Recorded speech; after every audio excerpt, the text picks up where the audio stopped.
အားလုံးပဲမင်္ဂလာပါကျွန်တော်ဒီနေ့ပို့ချပေးမယ့် exam သင်ခန်းစာကတော့ test to column remove duplicate ကွန်ကာဒီနေဆိုတဲ့အကြောင်းလေးတွေဖြစ်ပါတယ် test to column ဆိုတာတော့ကျွန်တော်တို့ဒီမှာနမူနာအနေနဲ့နာမည်လေးရေးထားတဲ့ column တစ်ခုထဲမှာရေးထားတဲ့ဟာတွေကိုကျွန်တော်တို့ column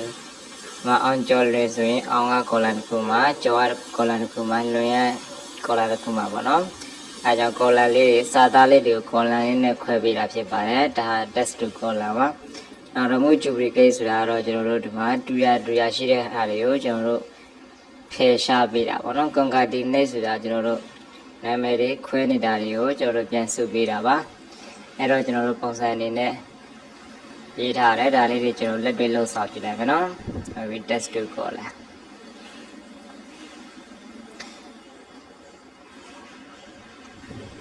ဟုတ်ပြီကျွန်တော် test to column ခွဲချင်တာတွေအားလုံး slide ပေးလိုက်မယ် slide ပေးမယ်နော် data တွေဝင်လိုက်မယ်ကျွန်တော်တို့ပြီးဒီမှာ test to column ဆိုတွေ့မယ်ဒါလေးတစ်ချက်နှိပ်လိုက်မယ်ဟုတ်ပြီဒီလိုပေါင်းလေးထွက်လာလိုက်မယ်ပေါင်းထွက်လာရင်ကျွန်တော်တို့ဒီမှာဘာမှမလုပ်ပါနဲ့ဒီမှာ next ဆိုတာလေးတစ်ချက်နှိပ်ရလိုက်မယ်ဟုတ်ပြီနော်ဒီမှာ start 2မှာဒီမှာ test ဆိုတဲ့နေရာမှာအမှန်လေးချစ်နေရမယ်ပြီးကျွန်တော်တို့ space ဆိုတဲ့နေရာလေးမှာအမှတ်တစ်ချက်ချစ်လိုက်ပါအဲ့တော့ဒီမှာ preview အနေနဲ့ဒီမှာ on ကျော်လွဲမှာဒီပုံစံတိုင်းလေးဖြစ်နေမယ်နော်ပြီး next ဆိုလည်းဆက်နေလိုက်မယ်ဒါတော့သူထားခြင်းတဲ့နေရာလေးပေါ့နော်ဒီဘယ်နာလေးမှာထားမလဲပေါ့ဒါလေးတစ်ချက်နှိပ်လိုက်မယ်ကိုခွဲခြင်းတဲ့နေရာဥပမာကျွန်တော်ဒီနားလေးမှာပဲခွဲလိုက် select တစ်ချက်ပေးလိုက်မယ်ပြီးရင်ကျွန်တော်တို့ finish ဆိုနေလိုက်မယ်ဟောအဲ့တော့ကျွန်တော်တို့ဒီမှာရေးထားတဲ့နာမည်တွေကိုသူက column 3 column အနေနဲ့ခွဲသွားတယ်နာမည်3ခုဆိုရင်ကျွန်တော်3 column ဖြစ်တော့ပဲ2ခုဆိုမှလွင်မှာဆိုရင်နှလုံးဖြစ်တဲ့အတွက်ကြောင့်မို့2ခုအနေနဲ့ခွဲထွက်သွားတာเนาะတန်းလေးပါဒါအောင်နားလည်းမယ်ထင်ပါတယ်ကျွန်တော်ဒါလေးကိုပေါင်းလေးခက်လိုက်မယ်အခုနော်ဒါ test to column နောက်တစ်ခု remove duplicate မသွားခင်ကျွန်တော် concatenate ကိုသွားမယ်နော် concatenate column လေးဆက်ဆံလိုက်မယ်အဲ့တော့ concatenate ကတော့ကျွန်တော် formula လေးဖြစ်ပါတယ်ညီမြချင်း concatenate ယူရေးလိုက်ပါတွေ့ရင်တက်ကီးလေးနှိပ်ပေးလိုက်ပါတွေ့ရစက်တက်တယ်ကျွန်တော် test 1 test 2ဆိုပြရအောင် test 1ကိုပေါင်းမြင်တဲ့ဥမာကျွန်တော်အောင်ဆိုရင်အောင်ကျော်လွင်ဆိုအောင်တစ်ချက်ထောက်လိုက်မယ်ပြီးကျွန်တော်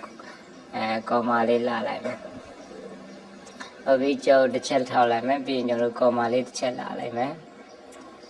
လွင်တစ်ချက်ထောက်မယ်ပြီးပြီဆိုကျွန်တော်ကွင်းပြန်ပေးမယ်အန်နာခေါက်လိုက်မယ်နော်ဒါဆိုရင်အောင်ကျော်လွင်ဆိုတာကို column 3ခုနဲ့ရေးထားတာကိုတစ်ခုတည်းဖြစ်သွားပြီအဲ့တော့အောက်ကတည်းဆွဲလိုက်မယ်ဆွဲချလိုက်မယ်ပေါ့နော်ဟုတ်ပြီဒါဆိုရင် column 3နဲ့ရေးတာကိုတစ်ခုတည်းပေါင်းသွားလိုက်ဒါ concatenate formula အဲ့တော့လိုချင်တာကျွန်တော်အောင်ကျော်လွင်ပေါင်းတော့တယ်သူ့မှာခြားထဲမှာကျွန်တော်ဒီလိုအချက်လေးတွေပေါ့နော်စပယ်လေးမပါဘူးပေါ့အဲ့ဒါလေးကိုကျွန်တော်တို့ပေါင်း formula လေးပြန်ပြင်မယ် function 2ကိုပြန်နေမယ်အပေါ်ဆုံးပါနော်ဟုတ်ပြီဒီ test 1 G5 ရဲ့နောက်ပါပေါ့နော်ကျွန်တော်တို့ table ကိုလေးတွေခံပေးမယ်စပယ် table ကိုလေးတိုင်းလေးထည့်ပေးပါနော်ဟုတ်ပြီ H5 ရဲ့နောက်မှာလည်းကျွန်တော်တို့ဒီတိုင်းလေးခြားထဲမှာစပယ်ဘာလေးနဲ့သုံးပြီးတော့ကော်မာလေးသုံးပြီးပါနော်ဒီတိုင်းလေးဟုတ်ပြီဒီ I5 ဒီလွင်ရဲ့နောက်မှာတော့ထည့်ကြမလို့เนาะအန်တာခေါက်ကြည့်လိုက်ကျွန်တော်တို့ဟောအောင်ကျော်လွင်ဆိုပြီးစပယ်လေးနဲ့ခြားလိုက်เนาะအောက်ကရလည်းကျွန်တော်တို့ဖြစ်အောင်လို့ကျွန်တော်တို့ဒီကနေ PC ဆွဲချလိုက်မယ် PC ဆွဲချလိုက်ဒါဆိုရင်ကျွန်တော်တို့စလုံးလေးဆက်နေတော့เนาะဒါ concatenate formula ဖြစ်ပါတယ် formula ဘာလေးမှလည်းကြည့်လို့ရတယ်เนาะဒီမှာရေးထားတဲ့ formula လေးတွေ test to column ကိုနားလည်မယ်ကျွန်တော်တို့ concatenate ကိုနားလည်မယ် test to column ဆိုတာဒီမှာစာသားတွေ column တစ်ခုထဲမှာရေးထားတာတွေကိုသူဆက်ရစားခွဲထုတ်တာ concatenate ကတော့ပြန်ပေါင်းတာပါเนาะနောက်တစ်ခုက remove duplicate တူရနာမည်လေးပေါ့ဒီမှာသူတန်းတက်ဆိုင်တဲ့ data လေးတချို့ရေးထားတယ်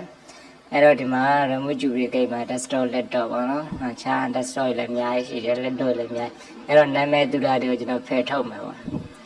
အဲ့တော့ဒီကနေ service လဲဆွဲလိုက်မယ်နော် ရှက်လေးကန်ပြီးတော့အောက်ကတောင်းရဲရိုးလေးပေါ့နော်ဒါလေးနှိပ်ပြီးဆွဲသွားမယ်ရှက်လေးကိုဖြီးတာတောင်းရဲရိုးလေးနဲ့ဟောလောက်ဆိုရရေးစုံသွားရင်အဲဆိုအကုန်ဆက်လက်ရှင်းဝင်သွားပြီပေါ့ဘယ်ထဲမှာဆိုဒေတာတွေကိုဝင်ပါနော်ဒေတာတွေကနေပြီးတော့ remove duplicate ဆိုရှိရဲဒါလေးတစ်ချက်နှိပ်လိုက်မယ်အဲဒီမှာ column remove duplicate လို့အမှန်လေးချစ်ထားတယ်ပြီး okay နှိပ်ပေးလိုက်မယ်ဒါဆိုရင်တူရတွေကိုကျွန်တော်ဖယ်ထုတ်ပါနော်ဒီမှာအားမရှိတော့